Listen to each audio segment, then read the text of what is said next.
તો અમરેલી બાદ વધુ એક લેટર કાંડથી ચકચાર મચી ગઈ છે। ધારાસભ્ય મહેન્દ્ર પાડલિયા પર ગંભીર આક્ષેપો થયા છે। મહેન્દ્ર પાડલિયા ભ્રષ્ટાચારી અને ખંડણીખોર હોવાના આરોપો થઈ રહ્યા છે। બુટલેગરો પાસેથી પૈસા ઉઘરાવતા હોવાના પણ આરોપ થયા છે। નાના કોન્ટ્રાક્ટરો પાસેથી પણ હપ્તા લેતા હોવાના આરોપ લાગ્યા છે।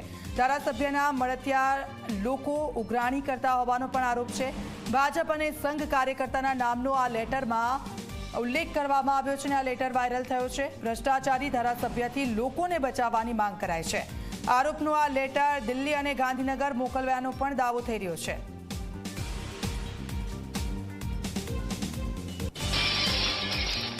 વધુ એક લેટર કાંડ સામે આવ્યો છે અને તમામ બાબતોનો ઉલ્લેખ કરવામાં આવ્યો છે। ભાજપ અને સંઘ કાર્યકર્તાના નામનો આ લેટર હાલ તો વાયરલ થઈ રહ્યો છે। ભ્રષ્ટાચારી ધારાસભ્યથી લોકોને બચાવવાની માંગ આ લેટરમાં કરવામાં આવી છે અને ઘણા બધી બાબતો છે તેનો ઉલ્લેખ કરવામાં આવ્યો છે આ લેટરમાં અને આ લેટર દિલ્હી અને ગાંધીનગર મોકલવાનો પણ દાવો થઈ રહ્યો છે। ત્યારે હવે આ લેટર કોના દ્વારા વાયરલ કરવામાં આવ્યો છે અને તેના વિરુદ્ધ શું કાર્યવાહી થાય છે તે જોવાનું રહેશે।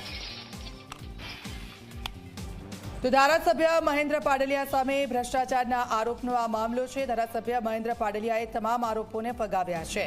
હિતશત્રુ દ્વારા આ તથ્યહીન લેટર વાયરલ કરાયો હોવાનો પણ ધારાસભ્યએ દાવો કર્યો છે।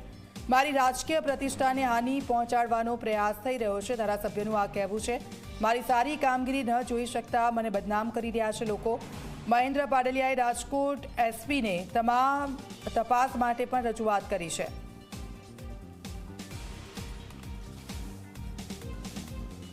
જે પત્રિકા વાયરલ થઈ છે એ માટે મને સંક્ષિપ્તમાં એટલું જ કહેવાનું છે કે આ પ્રકારની પત્રિકાઓ મને બદનામ કરવા કોઈ હિતશત્રુ દ્વારા ઈર્ષાથી પીડાતા કોઈ દ્વેષથી પીડાતા વ્યક્તિ દ્વારા કરેલી છે।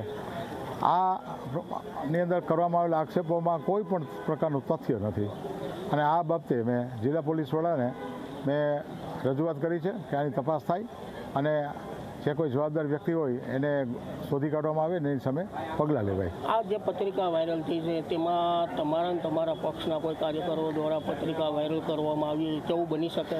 એવું બની શકે, કારણ કે કોઈ ઈર્ષાથી પીડાતા એવું બનતું હોય છે। ઘણીવાર નગરપાલિકા વખતે પણ અમારા અલગ અલગ પદાધિકારીઓ વિરુદ્ધમાં આવી પત્રિકાઓ અહીંયા ફરતી હોય છે। જનરલી આ પ્રકારનું દૂષણ આ વિસ્તારમાં ક્યાંક ક્યાંક જોવા મળે છે, એટલે હોઈ શકે।